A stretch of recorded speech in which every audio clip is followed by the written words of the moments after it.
డబ్బు, అనారోగ్యం, ఉద్యోగం, వ్యాపారం అప్పులతో బాధపడుతున్నారా? వెంటనే జేకేఆర్ గురువు గారికి కాల్ చేసి అపాయింట్మెంట్ తీసుకోండి. నమస్తే రమగారు. నమస్తే జయ. రమగారు, మనం బౌద్ధ ధర్మ కథలు చెప్పుకున్నాం. అలాంటిది ఏదైనా ఒకటి చెప్తారా? ధర్మపథం కథలు, మాతికుని తల్లి కథ చెప్తాం. మామూలుగానే మనకి మెడిటేషను అలాంటివి చేస్తూ ఉంటామా, బాగా రెగ్యులర్గా చేసే వాళ్ళ మొహాలు భలే ప్రశాంతంగా ఉంటాయి జయ. వాళ్ళు మన ఇంటెన్షన్స్ కూడా కనిపెడతారు, చెప్పేస్తారు కదా. చెప్పకపోయినా తెలుసుకుని ప్రవర్తిస్తారు.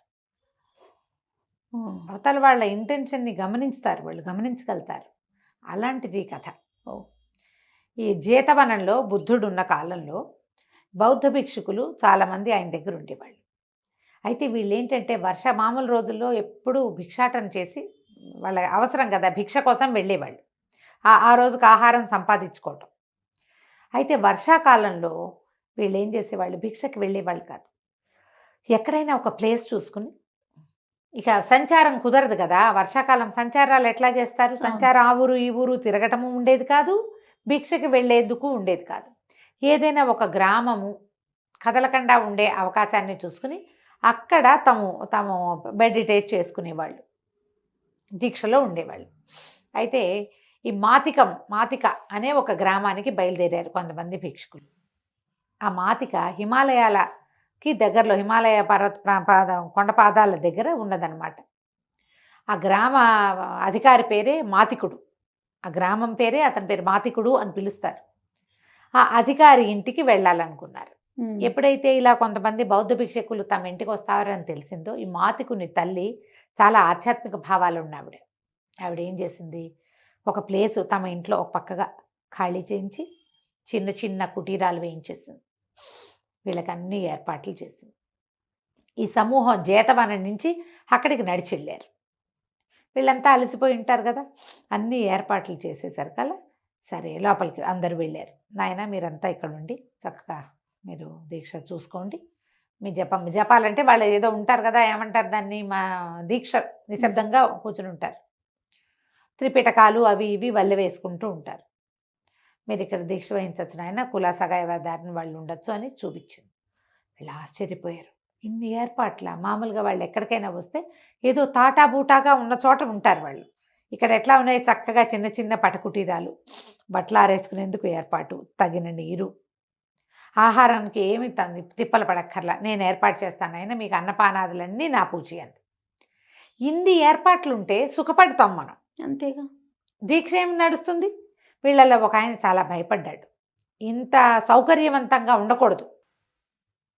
తపస్సు చేసుకునే వాడికి సౌకర్యం మీదకి దృష్టి వెళ్ళిపోతే ఇక తపస్సు ఏమి నడుస్తుంది, ఇక తపస్సు నడవదు. అందుకని మనం వీటిలలో కూర్చోవద్దు, బయటికి వెళ్ళిపోదాం. మనం చల్లదనానికి వాటికి ఇబ్బంది పడినా పడాలి, అట్లాగే వాటిని సహించడం రావాలి. శరీరం ఇంపార్టెంట్ కాదు, ఆత్మే ఇంపార్టెంట్ అని తెలుసుకోవాలి. మనం సంరక్షణలో ఉండకూడదు అని అన్నాడు. సరే ఈవిడేం చేస్తే వీళ్ళకి ఇవన్నీ చూపించి వంట చేసుకోవడానికి వెళ్ళిపోతే వీళ్ళు ఏం చేశారు, ఎవరి దారిని వాళ్ళు బయటికి వెళ్ళిపోయి ఎవరి దారిని వాళ్ళు దీంట్లో కూర్చున్నారు. ఏమన్నా మెడిటేషన్లో, ధ్యానమగ్నులుగా కూర్చుండిపోయారు. వీళ్ళు తెల్లవారేసరికి వచ్చారు. ఇదంతా తెల్లారే జరిగింది. మధ్యాహ్నం 12 గంటల వేళ ఈవిడ భోజనం పట్టించుకుని వచ్చింది. తీరా చూస్తే ఒక్కళ్ళు లేరు. ఆవిడ ఆశ్చర్యపోయింది, ఇదేంటి ఎవరు లేరు, వీళ్ళు ఏమైనా కొట్లాడుకున్నారా, ఇక్కడెక్కడ కనిపించట్లేదే. అక్కడి నుంచి ఈవిడతో ఒక పరిచయానికి వచ్చింది. ఆ అమ్మాయికి ఈ బుద్ధిస్టులు వీళ్ళ పద్ధతులు తెలుసు. అక్కడ ఒక గంట ఉంటే గంట కొట్టేసరికల్లా వీళ్ళందరూ వచ్చారు, తలా ఒక పక్క నుంచి. అన్న వడ్డించాక అడిగింది, ఆయన ఎందుకు మీకు ఇట్లా కుటీరాలు ఏర్పరిచా కదా, హాయిగా కుటీరంలో కూర్చుని మీరు ధ్యానం చేసుకోవచ్చునే, మీకు వేళకన్నీ నేను ఏర్పరుస్తానని చెప్పే కదా అనేసరికల్లా వాళ్ళు ఏం చెప్పారంటే, వాళ్ళలో ఒక ఆయన చెప్పాడు, అమ్మ ఇట్లా సౌకర్యవంతమైన ఏర్పాట్లతోటి చేసేది ధ్యానం అనరు, ఇలా కాదు, ఇలా చేయకూడదు. నువ్వు వేళకు భోజనం తీసుకురా, ఆ టైంకి నువ్వు పిలిచినప్పుడు మేము వస్తాం, కానీ నువ్వు ఏర్పరిచిన సౌకర్యాల్లో కూర్చుంటే మాకు ధ్యానం కుదరదు, సౌకర్యం ఇంకా కావాలనిపిస్తుంది, శరీరం మీద వ్యామోహం పెరిగిపోతుందమ్మా, శరీరాన్ని రక్షించే పనిలోనే ఉంటాము అని బోధించి ఎట్లా ధ్యానం అనేది ఎలా చేయాలి, ఎట్లా చేస్తే అది ఫలితాన్ని ఇస్తుంది, మరి మేము దీంట్లో ఆధ్యాత్మిక మార్గంలో వెళ్తున్నాం, ఈ వర్షాకాలంలో ఇంకొంచెం మార్గంలో ముందుకెళ్ళాలనుకుంటున్నామమ్మా అని చెప్పాడు.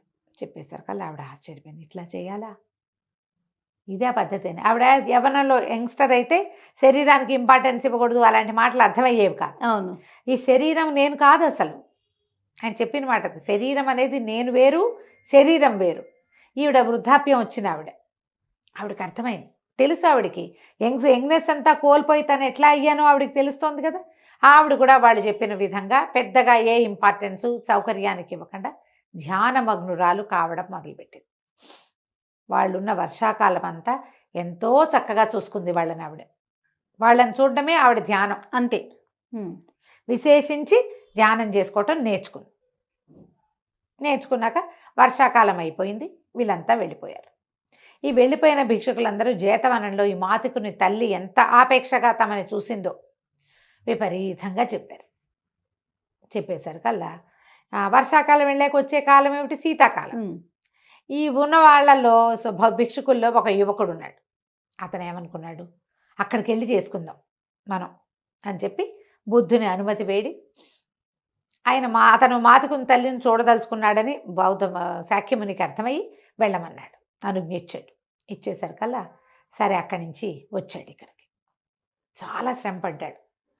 చలిలో శ్రమపడి వచ్చేసరికల్లా ఏమనిపించింది, లోపలికి వచ్చాడు. ఆ కుటీరాలన్నీ వీళ్ళ కోసం నిర్మించబడి ఉన్నాయి. మధ్యలో ఒక నెల గ్యాప్ వచ్చింది కదా, అంత దుమ్ముగా ఉన్నాయి. వాళ్ళు అసలు వాడలేదు కదా వాటిని పెద్దగా. ఇతను వచ్చేసరికి అయ్యా ఇందులో ఉండండి అని చెప్పింది ఆవిడ. లోపలికి వచ్చి ఏమనుకున్నాడు, ఆహా ఒక పరిచారికి ఎవరైనా వస్తే ఎంత బాగుంటుంది, ఇదంతా దుమ్ము, నాకు శక్తి లేదు, ప్రయాణం చేసి అలసిపోయాను అనుకున్నాడు. 5 నిమిషాల్లో ఒక పరిచారికి వచ్చింది. వచ్చి అంతా శుభ్రం చేసింది. కాకతాళీయం అనుకున్నాడు అతను. ఎంత కాకతాళీయం, ఎట్లా ఇలా అనుకోగానే వచ్చిందే, ఆవిడ పంపించుంటుంది అనుకున్నాడు. సరే ధ్యానాన్ని కూర్చుంటూ ఏమనుకున్నాడు, చాలా చలిగా ఉంది, వేడి పాయసం దొరికితే ఎంతో బాగుంటుంది ఈ సమయంలో అనుకున్నాడు. ఒక పావు గంటలో పరిచారకే వేడి పాయసం పుచ్చుకొచ్చేసరికల్లా ఇది రెండో కాకతాళీయం, భలేగా ఉంది, ఎంత బాగా వచ్చింది అని చెప్పేసి వేడి పాయసం తీసుకున్నాడు. బాగా ధ్యానం చేసుకున్నాడు. మధ్యాహ్నం అయ్యాక ఏమనిపిస్తుంది, ఇవాళ చాలా నాలికి తీపి తగిలింది. మధ్యాహ్నం ఏదైనా కాకరకాయ వేపుడు ఎర్రటి పచ్చడి ఆహారంలోకి లభిస్తే అద్భుతంగా ఉంటుంది. మాతుకుని తల్లి ఆహారం పుచ్చుకొచ్చింది. రొట్టెలు వడ్డించి కూరేసింది, కాకరకాయ వేపుడు, ఒక ఎర్రగా మెరమెరలాడుతున్నటువంటి ఒక పచ్చడి, ఘాటుగా కనపడుతున్న ఒక పచ్చడి వడ్డించింది. మూడో కాకతాళీయం అనుకున్నాడు. ఆవిడ వెంటనే చెప్పింది, మూడో కాకతాళీయం కాదు నాయన, నువ్వేమనుకుంటున్నావో నాకు తెలుస్తోంది. నీకు పరిచారికి కావాలి నాకు తెలిసింది, పంపించా. నీకు తీయగా పాయసం తాగాలనుంది నాకు తెలిసింది, పంపించా. నీకు ఇది కావాలి, కారము ఆవకాయ కావాలనుంది నాకు తెలిసింది. కాకతాళీయం కాదు నాయన, నాకు ధ్యానంలో తెలుస్తోంది నువ్వేమనుకుంటున్నావో. కాకతాళీయం అనుకోవద్దు, నువ్వు శ్రద్ధగా చేసుకో చెప్పాను. కాంతిపోయాడు. ఎట్లా తెలిసింది నీకు అన్నాడు. కిందటి సంవత్సరం అది వర్షాకాలంలో వచ్చినటువంటి బౌద్ధ భిక్షకులు వాళ్ళు చెప్పారు నాకు ఎట్లా ధ్యానం చేయాలో. ఆ విధంగా ధ్యానం చేయటం వల్ల నాకు ఇది తెలుస్తోంది. ఆవిడ ధ్యానంలో శారదత్త భిక్షువు అంతకుముందు వచ్చిన ఆయన చెప్పాడు ఈవిడికి ధ్యానం ఎట్లా చేయాలి. అది నేర్చుకుని ధ్యానం చేయటం వల్ల అక్కడెక్కడో కూర్చుని నేనేమనుకుంటున్నాను ఈవిడికి తెలిసిపోతుంది. నాకేవో రకరకాల ఊహలు వస్తున్నాయి. ఇంకా ఈయనకి ధ్యానం కుదరలా ఇతనికి. ఏవేవేవేవో ఊహలు వచ్చేస్తున్నాయి, అవేవో గుర్తొస్తున్నాయి, ఇవేవో గుర్తొస్తున్నాయి. మధ్యలో ఒక వికారాలు కూడా కొన్ని వస్తున్నాయి రాకూడనివి. అవన్నీ ఈవిడికి తెలిసిపోయినాయి అనుకో. ఏమిటైనా ఇట్లాంటి వేషం వేసావు, ఇలాంటి వెధవాలోచనలు చేస్తావు అంటుందో ఏమిటో. ఓకే, ఆవిడికి అభిజ్ఞ లభించింది. అభిజ్ఞ అంటే ఏమిటి? అతీంద్రియ శక్తి, పరచిత్త జ్ఞానం, పక్కవాడు ఏమనుకుంటున్నాడో తెలిసిపోవటం. ఆవిడ ధ్యానం వల్ల ఆవిడకి అది వచ్చేసింది అని చెప్పి తన మనసుని బాగా కంట్రోల్ చేసుకుని జపం చేసుకున్నాడు. చాలా కష్టపడ్డాడు, ఉండలేకపోయాడు అక్కడ. ఆవిడ తెలుసుకుంటుందని బెంగతోటే ఇదైపోయాడు. అక్కడి నుంచి వెళ్ళిపోయాడు. అక్కడి నుంచి వెళ్ళిపోతానమ్మా, ఉండలేకపోతున్నానని చెప్పి ఆమెకి చెప్పి వెళ్ళిపోయి శాక్యమునికి చెప్పాడట బుద్ధుడికి. ఆమెకి పరచిత్త జ్ఞానం వచ్చేసింది, అభిజ్ఞని సాధించింది ఆవిడ ధ్యానంలో. నేను ఇంకా సాధించలేదంటే శాక్యముని ఏం చెప్పాడంటే, మెల్లిగా ఆమెకి జీవితం మీద నుంచి ఆసక్తి తగ్గిపోయే వయసులోకి వచ్చేసింది. అందుకని ఆమెకు తొందరగా వచ్చింది. నీకు కూడా ఈ సాధన అలవాటు అవుతుంది. నువ్వు సాధనే కావాలి నీకు. అక్కడెక్కడికో వెళ్తే సాధన జరుగుతుందని భావించద్దు. నువ్వు ఉన్న చోటే చెయ్యి. చాలామంది చేస్తారు మన దగ్గర ఇట్లా. అక్కడికి వెళ్తేనే పూజ, అక్కడికి వెళ్తేనే భక్తి, అక్కడికి వెళ్తేనే అద్భుతంగా లభిస్తుంది అనుకుంటారు. బయటికి వెళ్తే మనకు లభించేది, ఇక్కడికైనా తోటల్లోకి ధ్యాన మందిరాల్లోకి వెళ్తే అద్భుతమైన ఏమంటారు ఆక్సిజన్ లభిస్తుంది, ప్రాణశక్తి అంతే.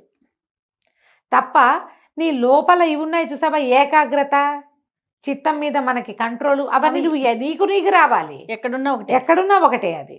నువ్వు అది సాధించు.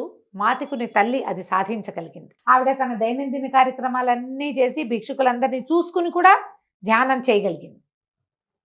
నువ్వు ఏ పని లేకుండా ఉండి ధ్యానం చేయలేకపోతున్నావు. నీకు అప్పచెప్పిన బాధ్యతలు నిర్వహిస్తూ ధ్యానాన్ని కొద్ది నిమిషాల పాటుగా ప్రాక్టీస్ చెయ్యి. 5 minutes ధ్యానం. నేను మీకు చెప్తున్నాను అన్నమాట.